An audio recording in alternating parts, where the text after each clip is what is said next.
안녕하세요. 생활 속에서 접할 수 있는 노동 관련 이야기들을 쉽게 설명드리는 조인 인사노무 컨설팅입니다. 임금체불이나 퇴직 후에 금품청산 의무를 위반하는 사건이 발생했는데, 만약에 중간에 대표자가 바뀐 적이 있다면 이때는 누구를 대상으로 임금체불을 신고해야 할지 난감할 수가 있습니다. 그래서 이번에는 사용자가 변경됐을 경우에 임금 미지급에 대한 책임을 누가 져야 하는지, 누가 처벌을 받아야 되는지에 대해서 살펴보도록 하겠습니다. 근로자 A씨는 2019년 6월 30일까지 근무하고 퇴직을 했고, 퇴직 후에 대표이사가 B에서 C로 변경이 되었습니다. 7월 5일 날 변경이 되었어요. 그런데 회사는 A씨에 대해서 2019년 1월부터 6월까지의 임금 그리고 퇴직금을 체불한 상태입니다. 그리고 이 회사는 임금을 전달 1일부터 말일까지 근무한 것에 대해서 그 다음 달 10일에 계속 지급을 해왔습니다.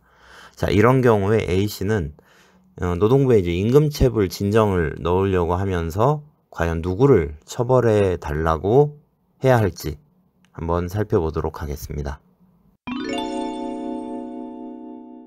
법에서는 일정한 시기에 임금을 지급하도록 이렇게 정하고 있는데, 이 법규를 지키지 않고 일정 시기를 경과하면 그때부터 범죄가 성립이 됩니다. 가령 5일까지 지급을 해야 하는데 안 하고 있다가 그 다음 날 5일이 경과돼서 6일이 되면 법을 안 지킨 게 되는 거죠. 즉 6일부터 범죄가 성립이 되는 겁니다.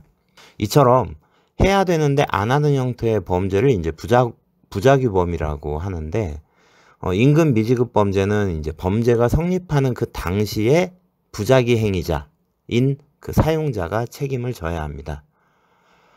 그래서 퇴직 당시에는 사용자였는데 이행 시기가 경과해서 범죄가 성립했을 때는 사용자가 바뀌었어요.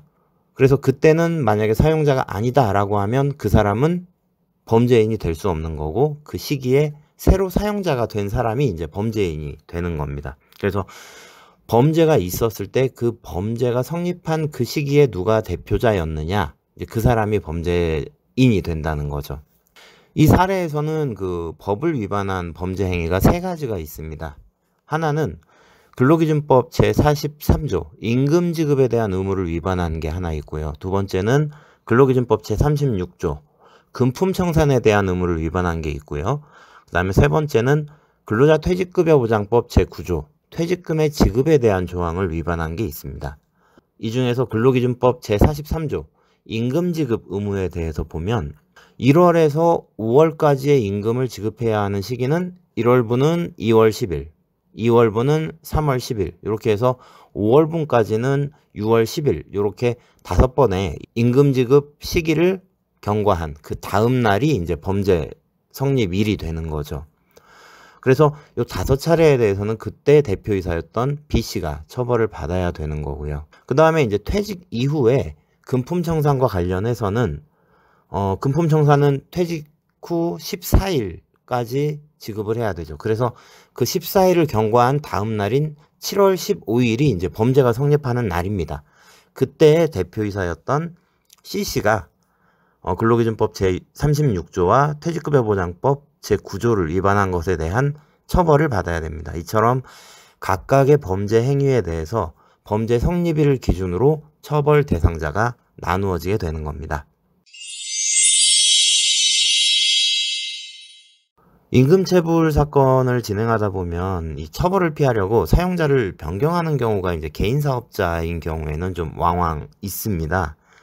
그렇게 하시더라도 법 위반 당시에 그 자리에 계셨다면 처벌을 피해가지 못한다라는 거는 꼭 알고 계셨으면 좋겠습니다. 약은 약사에게, 인사노무 상담은 조인에게. 들어주셔서 고맙습니다.